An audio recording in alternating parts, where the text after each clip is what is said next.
जय हिंद प्यारे साथियों, स्वागत है आप सभी का एक बार फिर से खोटा किंग ऑफिशियल पे। आइए शुरुआत करते हैं आज झारखंड जीके के अगले सेट में, और ये सेट नंबर आपका 7 होने वाला है। इसमें से हम इंपॉर्टेंट जो वो 40 क्वेश्चंस को हम लोग जो वो कवर करेंगे यहाँ से। तो चलिए शुरुआत करते हैं, एक एक करके सारे प्रश्नों को हम लोग देखने का प्रयास करते हैं। आज का पहला सवाल है कि अबरक की खानें अधिकतर निम्न जिले में से कहाँ पाई जाती है। तो अगर अबरक की खानों की बात किया जाए झारखंड में, तो मुख्य रूप में जो वो 3 जिलों में देखने को मिलता है। ठीक है, सबसे ज़्यादा जो देखने को मिलता है वो कोडरमा में, उसके बाद गिरिडीह में, और कुछ हजारीबाग में आपको जो वो आपको अबरक की खाने देखने को मिलेगा। बता दें कि कोडरमा को जो है वो अबरक की राजधानी भारत की अबरक राजधानी भी कहा जाता है। कोडरमा में अगर बात किया जाए तो रूबी किस्म के अबरक जो है वो देखने को मिलता है, जिसका लगभग 90% जो है वो निर्यात हो जाता है। इसका कारण क्या है? क्योंकि यहाँ का जो अवरक है वो बड़ा उन्नत किस्म का है, और इसका व्यापार कह सकते हैं, निर्यात जो है वो सीधा विदेशों में होता है, और वर्ल्ड लेवल पर इसका जो वो डिमांड है। तो ये सारी चीज़ें आपको ध्यान रखना है। तो इसका आंसर जो हो जाएगा वो देखिए, यहाँ पे गिरिडीह और कोडरमा दोनों दे रखा है, इसलिए आंसर हो जाएगा इसका डी। यानी गिरिडीह और कोडरमा ये दोनों जगह पे अवरक की खाने जो वो अधिकतर देखने को मिलता है, लेकिन सबसे ज़्यादा अगर पूछा जाए तो आपका कोडरमा आंसर होगा। अगला सवाल है कि 2011 की जनगणना के अनुसार से झारखंड का सबसे कम जनसंख्या वाला जिला है। तो बता दें कि जनसंख्या 2011 जो जनगणना है वहां से भी प्रश्न जो वो आपसे पूछे जाएंगे। अगर आपसे पूछ लिया जाए कि सर्वाधिक जनसंख्या कहाँ का है, तो रांची का जो वो सर्वाधिक जनसंख्या है। क्लियर हो गया? रांची का जनसंख्या जो वो सर्वाधिक है।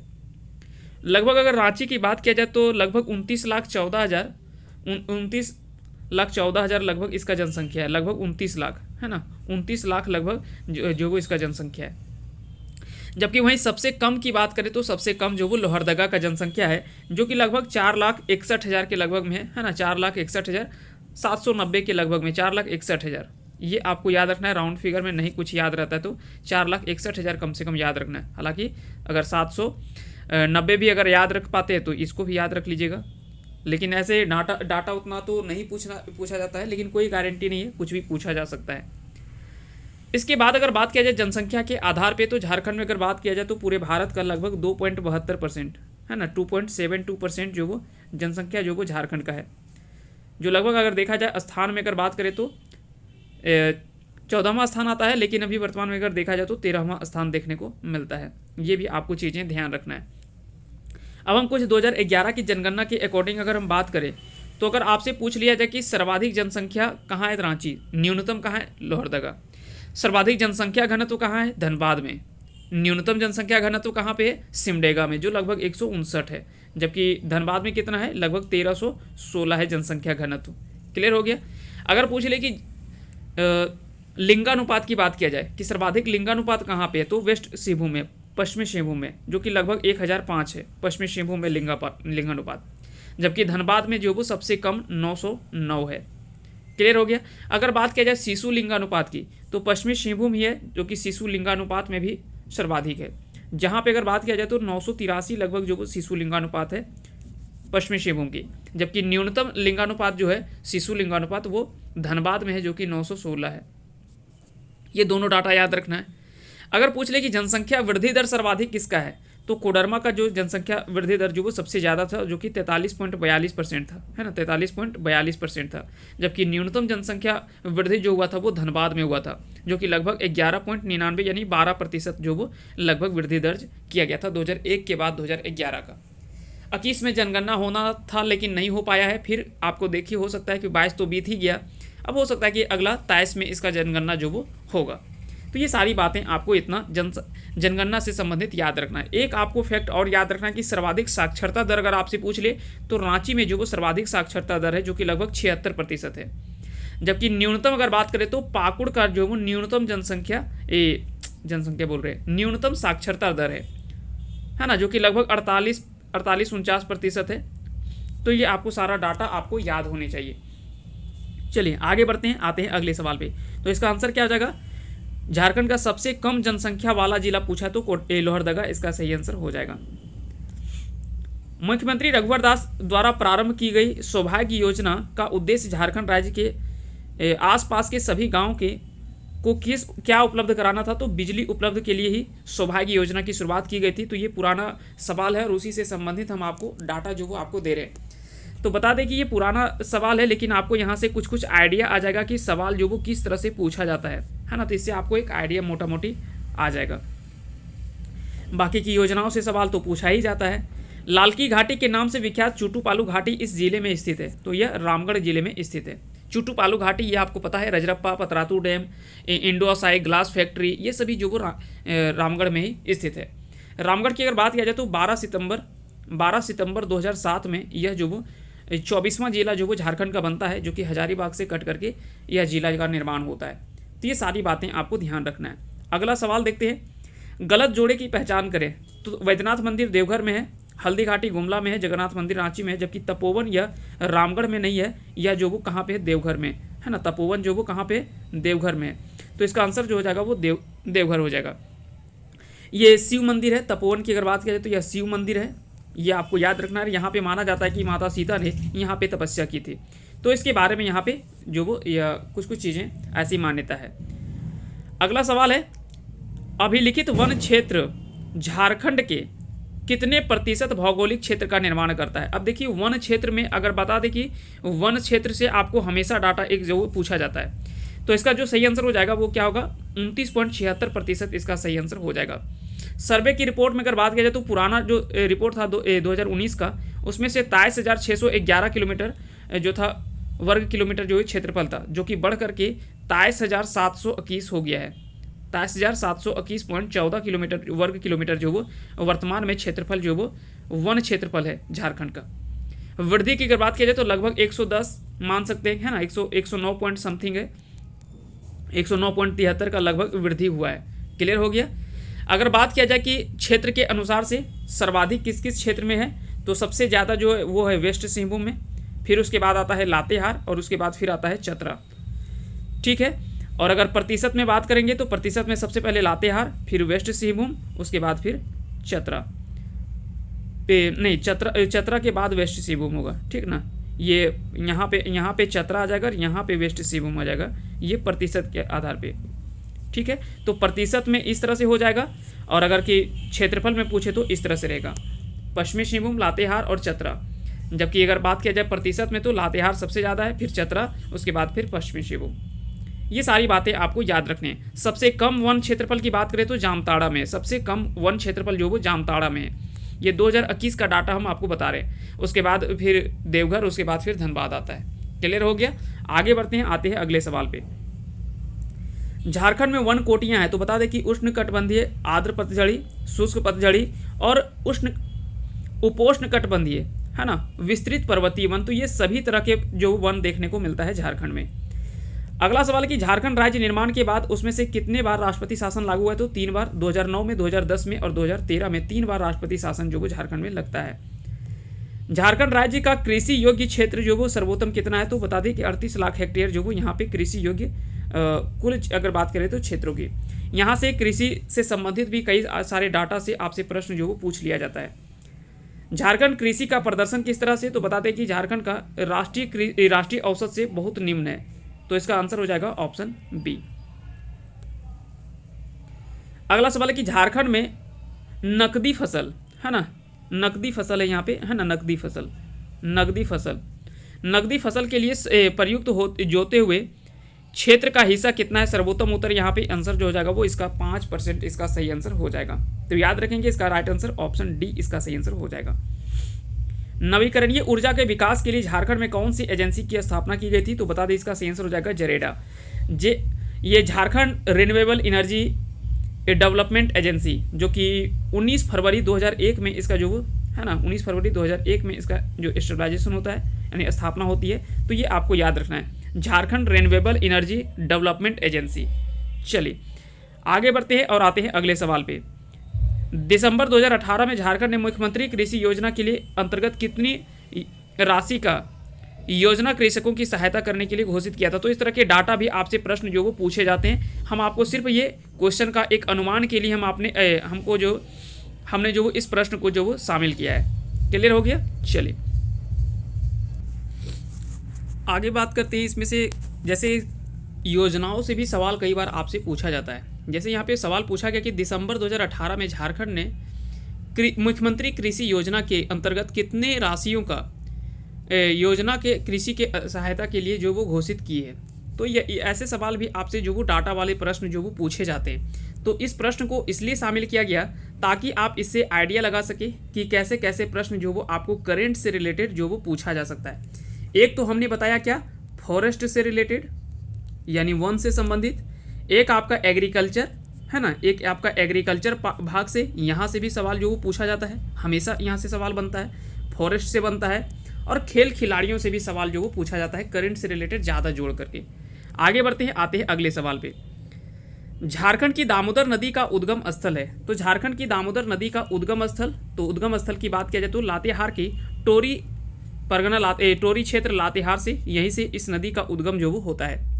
दामोदर नदी की बात किया जाए तो यह नदी जो वो झारखंड की सबसे लंबी और सबसे बड़ी नदी के रूप में जाना जाता है। साथ ही साथ ये भी याद रखेंगे यह सबसे ज़्यादा प्रदूषित नदी के रूप में भी जाना जाता है। इसकी कुल लंबाई की बात किया जाए तो कुल लंबाई तो ऐसे तो 592 किलोमीटर तक, ये 592 किलोमीटर, लेकिन अगर झारखंड में पूछे कि झारखंड में इसका कितना किलोमीटर जो वो क्षेत्र है, तो वो 290 किलोमीटर जो वो झारखंड में इसका बहाव क्षेत्र है। ठीक है।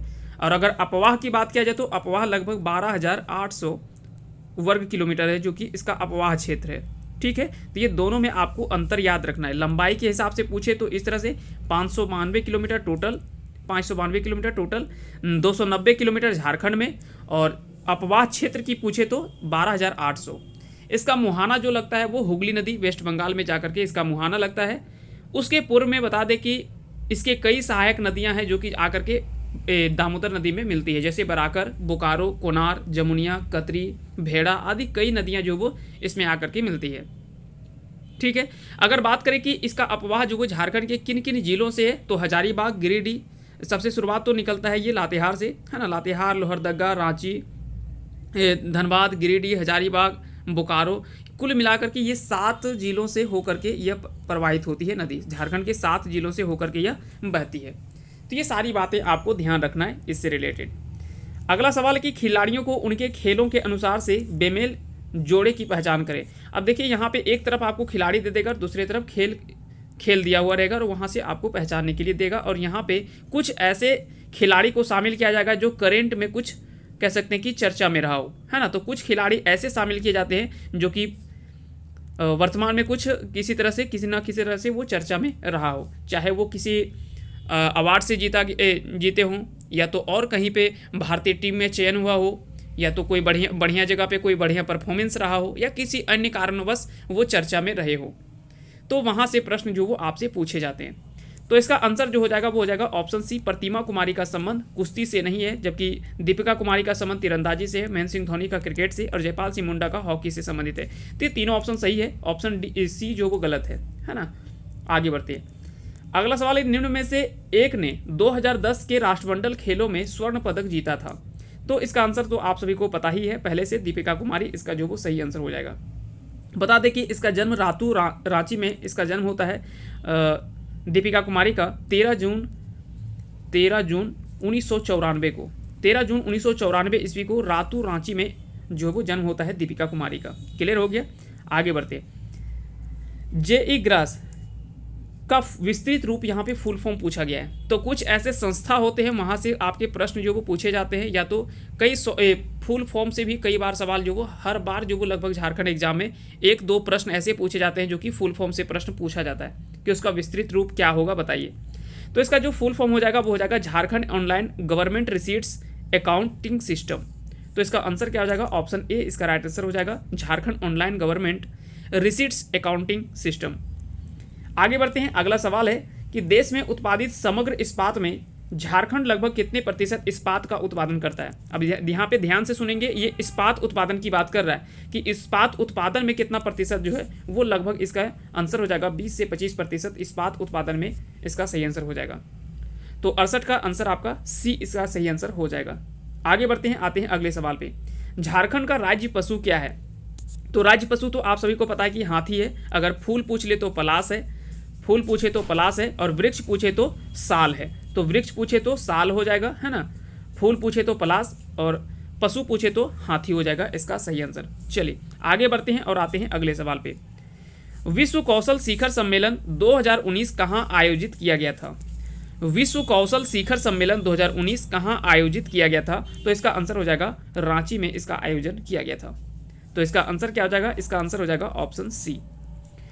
अगला सवाल है कि इन्हें हाल ही में 2019 के लिए Laureus sports for good award से सम्मानित मतलब प्राप्त हुआ है। तो वो पूछा जा रहा है कि इनमें से किसे जो वो 2019 का Laureus sports for good award से सम्मानित किया गया है? तो एक झारखंड का एनजीओ था जो कि काफ़ी ज़्यादा चर्चा में रहा था उस समय, है ना, फुटबॉल से संबंधित था ये, और एक एनजीओ था जिसका नाम था युवा, है ना, युवा इसका नाम था, और इसी को जो वो यह सम्मान जो वो मिला था, इसलिए यह सवाल जो वो पूछा गया था।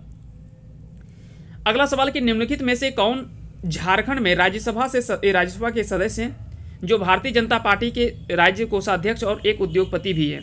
तो यह सवाल जो वो पूछा गया है महेश पोद्दार की। यह एग्जाम जो हुआ था वो 2018 में आपका एग्जाम होता है, 2018-19 में यह एग्जाम होता है। 2019 का यह प्रश्न था, है ना, 2019 का यह प्रश्न था, और 2019 में इस तरह के प्रश्न जो पूछे गए थे। अगर वर्तमान में बात करें कि राज्यसभा के सदस्य कितने हैं झारखंड में, तो कुल 6 हैं। इसमें से 6 सदस्यों के बारे में आपको याद रखना, धीरज प्रसाद और समीर उरांव, ये 2018 से 24 तक रहेंगे।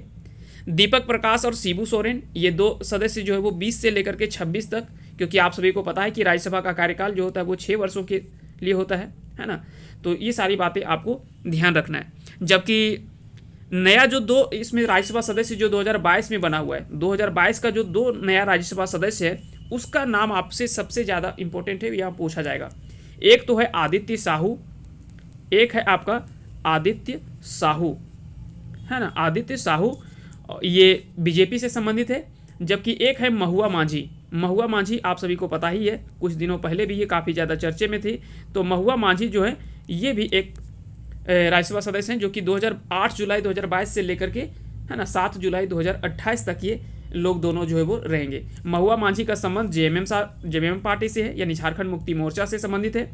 जबकि आदित्य साहू जो है वो बीजेपी से संबंधित है। तो ये सारी बातें आपको ध्यान रखना है। अगर बात करें कि राज्य निर्माण के समय जो वो टोटल बिहार में अगर राज्यसभा के सदस्यों की संख्या बात करें तो उस समय 22 था, लेकिन 6 जो है वो झारखंड को मिल जाता है, इसलिए यह घट करके 16 जो वो बिहार में बच जाता है और 6 जो वो झारखंड को राज्यसभा सदस्यों की संख्या मिलती है। तो ये सारी बातें आपको ध्यान रखना है। तो इसका आंसर जो हो जाएगा वो महेश पोद्दार के बारे में यह बात उस समय पूछा गया था। अगला सवाल देखते हैं, झारखंड में भागीरथ, दुबई, गोसाई और पटेल सिंह के नेतृत्व में खरवार विद्रोह कब हुआ था? तो 1874 के समय में ही खरवार विद्रोह हुआ था, इस समय याद रखेंगे। और 1881 का जो जनगणना का ये आया था उसका भी विरोध इन लोगों ने किया था। चलिए आगे बढ़ते हैं, आते हैं अगले सवाल पे। सवाल पूछा गया कि झारखंड के प्रसिद्ध स्वतंत्रता सेनानी बिरसा मुंडा का जन्म कब हुआ था? तो इसके बारे में तो आप सभी को पता ही है, 15 नवंबर 1875 को उलिहातू, खूंटी में जन्म होता है। In the shadows of the state नामक पुस्तक के लेखक कौन है, जिनकी पुस्तक झारखंड से संबंधित मूल निवास, राजनीति, पर्यावरणविद और विकास से आधारित है? तो इसका आंसर हो जाएगा अल्पा शाह के द्वारा यह पुस्तक लिखा गया था, in the shadows of the state. तो यह जो पुस्तक जो वो 2010 में लिखा गया था और काफ़ी ज़्यादा चर्चा में रहा था यह पुस्तक, इसीलिए यह सवाल जो वो पूछा गया था। 7 जनजाति जिलों के औद्योगिक विकास हेतु प्रयासरत झारखंड के स्वायत्त निकाय का नाम क्या है?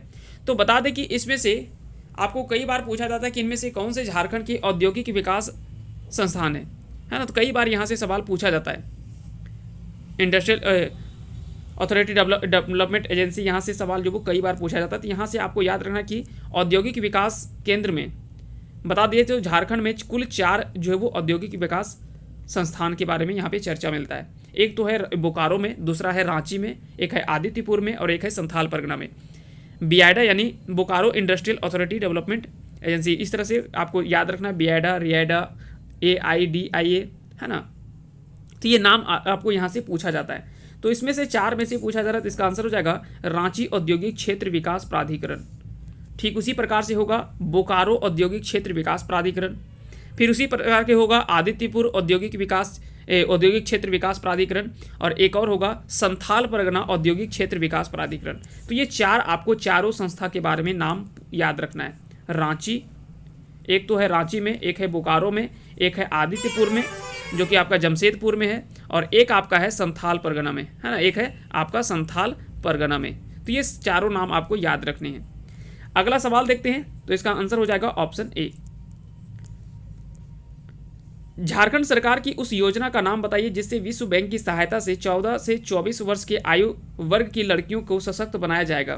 तो जब भी कोई योजना लड़कियों के लिए लाया गया हो, लड़कियों के लिए कोई योजना कृषि से संबंधित हो, कोई योजना कृषि से संबंधित हो, कोई योजना किसान से संबंधित हो, है ना, ये सभी योजना जो आते हैं वहाँ से आपको जो वो जरूर प्रश्न जो वो बनाया जाता है एग्जामिनेशन में। इसलिए ऐसे प्रश्नों को जरूर आप ध्यान से पढ़ेंगे और बहुत ज़्यादा डीपली नहीं जाएगा, आपको मोटा मोटी कम से कम याद होना चाहिए कि योजना किससे संबंधित है ना। अगर कोई राशि फंडिंग की जाती है, कोई रुपये का फंडिंग किया जाता है किसी बड़े, है ना, कोई बड़ी संस्था के द्वारा, जैसे वर्ल्ड बैंक, IMF जैसे बड़े बड़े संस्थाओं से अगर कहीं कर्ज या लोन वगैरह मिलता है तो उसके बारे में आपको ध्यान रखना है। तो ऐसे प्रश्न भी आपसे जो वो पूछे जाते हैं। तो इसका आंसर जो हो जाएगा वो हो जाएगा तेजस्विनी योजना से संबंधित था और इसीलिए यह सवाल जो वो पूछा गया था। अगला सवाल देखते हैं, झारखंड में त्रिकूट चोटी कहाँ स्थित है? तो त्रिकूट पहाड़ी ये आपने पढ़ा होगा, है ना, देवघर में स्थित है यह पहाड़ चोटी। झारखंड में दसम प्रपात की उत्पत्ति किस नदी से होती है? तो दसम जलप्रपात के बारे में अगर बात किया जाए तो यह कांची नदी पर स्थित, जो कि रांची में स्थित है। कांची नदी की बात किया जाए तो इसकी ऊंचाई लगभग 40 मीटर है, या फीट में बात करें तो लगभग 130 फीट जो वो इसकी ऊंचाई है। क्लियर हो गया? तो ये नाम आपको याद रखना है और यहाँ से कई बार सवाल पूछा जाता है। दरअसल 10 धाराओं के कारण से इसका नाम जो वो दसम पड़ा है। तो दसम जलप्रपात की बात करें तो 10 धाराओं के कारण से इसका नाम जो वो दसम जलप्रपात पड़ा है। क्लियर हो गया? आगे बढ़ते हैं। जमशेदपुर के बाएं हाथ के मध्य क्रम के बल्लेबाज का नाम क्या है? देखिए, अब खिलाड़ी से संबंधित है और यहाँ पे लंबा कहानी बनाया हुआ है। जो मलेशिया में 2008 में हुए अंडर 19 क्रिकेट विश्व कप के विजेता भारतीय टीम के प्रमुख बल्लेबाज थे। तो ये सौरभ तिवारी से संबंधित यहाँ पे फैक्ट दिया हुआ है और इनसे पूछा गया था। तो ऐसे प्रश्न आपको घुमा फिरा करके कहानी बना करके और पूछ लिया जाएगा कि उस प्रमुख बल्लेबाज या उस खिलाड़ी का चयन करें, उस खिलाड़ी का नाम बताएं। तो ऐसे प्रश्न जो वो पूछे जाते हैं। अब जो वो एग्जाम में डायरेक्टली सवाल नहीं पूछा जाता है, थोड़ा बहुत आपको ट्विस्ट करके सवाल जो वो पूछा जाता है। झारखंड धातु कार्य करने वाले श्रमिकों के लिए प्रसिद्ध जो शानदार डिजाइन के लिए सुंदर चौड़े कागज बनाते हैं, जिन्हें क्या कहा जाता है? तो उन्हें कहा जाता है चूर। तो उन्हें क्या कहा जाता है? उन्हें चूर कहा जाता है। इसका आंसर जो है वो ऑप्शन सही आंसर हो जाएगा। अगला सवाल देखते हैं कि मुगल के दौरान झारखंड राज्य को किस नाम से जाना जाता था? तो मुगल के समय में झारखंड को जो कुकरा नाम से जाना जाता था। तो इसका आंसर हो जाएगा ऑप्शन बी।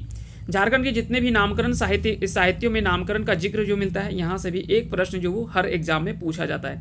ज़्यादातर आपको मुगल, महाभारत, है ना, महाभारत में दिग्विजय पर्व में, पद्मावत में जैसे कुछ कुछ ग्रंथ में जो नाम का चर्चा आया है उससे संबंधित सवाल यहाँ से पूछा जाता है। अगला सवाल है कि झारखंड राज्य में पुरुषों द्वारा त्योहारों और शादियों आदि समारोहों जैसे मौकों पर तलवार और ढोल के साथ कौन सा नृत्य किया जाता है? अब देखिए, नृत्य पूछा है पाइका के बारे में, लेकिन इतना पहले जो वो पूरा कहानी को तैयार किया गया है ना। तो यह आंसर जो हो जाएगा वो हो जाएगा किसका? तो आंसर हो जाएगा ऑप्शन ए, यानी पाइका नृत्य से संबंधित यह बात जो वो पूछा गया है। ठीक है, तो ये सारी तरह से कह सकते हैं कि डायरेक्टली आपको सवाल नहीं पूछा जाएगा। अब आपको थोड़ा बहुत कहानी बनाएगा और कहानी तरह से बना करके आपसे सवाल जो वो पूछ लिया जाता है। तो ये सारी चीज़ें आपको ध्यान रखना है। झारखंड के सिलवानुस डुंगडुंग को किस खेल के रूप में जाना जाता है? तो सिलवानुस डुंगडुंग का संबंध किस खेल से है? तो ये आपसे पूछा गया है। तो इसका आंसर हो जाएगा क्या? ऑप्शन डी इसका राइट आंसर हो जाएगा, यानी ये हॉकी से संबंधित है सिलवानुस डुंगडुंग। अगला सवाल है कि झारखंड की प्रसिद्ध पारसी अग्नि मंदिर कहाँ स्थित है? तो बता दें कि पारसियों की जो धार्मिक स्थल होते हैं उसे अग्नि मंदिर के नाम से जाना जाता है ना, इसे अग्नि मंदिर के नाम से जाना जाता है। तो पूछा जा रहा है कि झारखंड में वो कौन सा प्रसिद्ध स्थल है जहाँ पे यह स्थित है? तो इसका आंसर हो जाएगा जमशेदपुर में। जमशेदपुर में यह प्रसिद्ध जो पारसी अग्नि मंदिर स्थित है। अगला सवाल देखते हैं कि झारखंड के सबसे पुराने संस्थानों में से एक, जिसे वर्तमान में राज्य ग्रामीण विकास संस्थान कहा जाता है, मूल रूप से कब स्थापित किया गया था? तो कुछ ऐसे प्रश्न भी आपसे पूछे जा सकते हैं जो कि पुराने संस्थाओं से प्रश्न पूछे जाते हैं। जैसे हमने पहले बता दिया आपको कि कुछ झारखंड के ऐसे संस्था है जो कि सरकारी संस्था है, वहाँ से आप जरूर प्रश्नों को याद रखेंगे, वहाँ से भी प्रश्न जो वो पूछा जाता है एग्जाम में। तो इसका आंसर हो जाएगा ऑप्शन बी, यानी 1954 ईस्वी में इसकी शुरुआत हुई थी, यानी स्थापना हुई थी। अगला सवाल है कि छत्तीसगढ़ राज्य झारखंड के किस क्षेत्र में, किस दिशा में स्थित है? यानी झारखंड के किस ओर किस दिशा के ओर जो वो छत्तीसगढ़ स्थित है? तो बता दें कि झारखंड के पश्चिम ओर, है ना। उत्तर में यहाँ पे तो बिहार है, यहाँ पे बिहार है, यहाँ पे वेस्ट बंगाल है ना। यहाँ पे उड़ीसा है, यहाँ पे आपका छत्तीसगढ़ है, और यहाँ पे एक आपका इतना भी नहीं, यहाँ पे इतना, है ना। ये इतना क्षेत्र जो है ये यूपी को जो वो सीमा साझा करता है। क्लियर हो गया?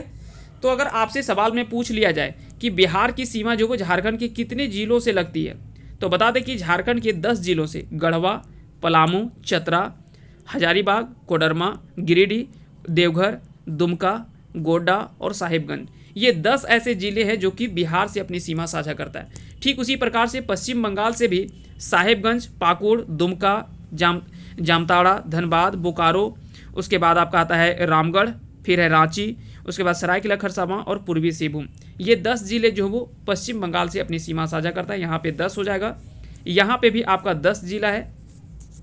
उड़ीसा से बात करें तो पूर्वी सिंहभूम, सरायकेला खरसावां, वेस्ट सिंहभूम और सिमडेगा, ये 4 जिले जो वो ओडिशा से अपनी सीमा साझा करता है। जबकि छत्तीसगढ़ से सिमडेगा, गुमला, लातेहार और गढ़वा, ये 4 जिले जो वो छत्तीसगढ़ से अपनी सीमा साझा करता है। जबकि यूपी से केवल एक जिला का सीमा साझा होता है, वो केवल है गढ़वा जिला। तो ये सवाल जो वो कई बार सवाल एग्जाम में जो वो पूछे जाते हैं। तो इससे संबंधित, मैप से संबंधित हम कल एक आपको वीडियो देंगे, वहाँ पे आपको कुछ ऐसे प्रश्न होंगे जो कि मैप से संबंधित लगभग सारे प्रश्न आपके क्लियर हो जाएंगे। तो वो प्रश्न हम आपको कल जो वो इस टॉपिक पे एक वीडियो जो वो स्पेशली वीडियो आपको इस टॉपिक पे देने वाले हैं। चलिए आगे बढ़ते हैं और आते हैं अगले सवाल पे। तो इसका आंसर हो जाएगा पश्चिम ओर। झारखंड के किस कवि ने हिंदी में सर्वश्रेष्ठ कविता के लिए 2011 में प्रतिष्ठित भारत भूषण अग्रवाल पुरस्कार जीता था? तो एक दो सवाल जो वो पुरस्कार से भी पूछे जाते हैं। तो इसका आंसर जो हो जाएगा वो हो जाएगा अनुज लुगुन, इसका सही आंसर हो जाएगा। अगला सवाल कि भारत सरकार ने दीपिका कुमारी को नागरिक सम्मान पद्मश्री से कब सम्मानित किया गया था? तो बता दें कि 2012 में इसे जो वो अर्जुन अवार्ड मिला था दीपिका कुमारी को, और 2016 में पद्मश्री सम्मान से सम्मानित किया गया था। तो ये दोनों चीज़ें आपको याद रखना है, 2012 में अर्जुन अवार्ड से और 2016 में पद्मश्री सम्मान से सम्मानित किया गया था। तो आंसर हो जाएगा ऑप्शन डी। आज का आखिरी सवाल है कि झारखंड में निम्नलिखित में से कौन सा एक भारतीय पत्रकार और समाचार प्रस्तुत करता है? तो ये अंजना ओम कश्यप से संबंधित सवाल पूछा गया। अंजना ओम कश्यप जो कि आप आज तक में जरूर देखते होंगे, है ना, आज तक रिपोर्टर के रूप में आप इन्हें जो वो जरूर देखते होंगे। तो इसका आंसर जो हो जाएगा वो हो जाएगा ऑप्शन डी, इसका सही आंसर हो जाएगा। तो ये सारी बातें आपको, उम्मीद करते हैं कि ये सारी फैक्ट आप सबको समझ में आ गया होगा। आपको एक सवाल का जवाब देना है कि निरंजना और मोहना किस नदी की सहायक नदियां हैं? हम नाम लिख देते हैं, इसका आंसर आप कमेंट करके बताइएगा। एक है नदी निरंजना और दूसरा है मोहना, ये किस नदी की सहायक नदी है? इसका आंसर आपको कमेंट करके बताना है। और उस नदी का उपनाम जो वो अंतः सलीला उपनाम से जाना जाता है। तो इसका नदी का नाम आप कमेंट करके बताइएगा, उस नदी का नाम क्या है। तो चलिए फिलहाल के लिए इतना ही, मिलते हैं हम किसी नेक्स्ट टॉपिक में। तब तक के लिए आप सभी को बहुत बहुत धन्यवाद।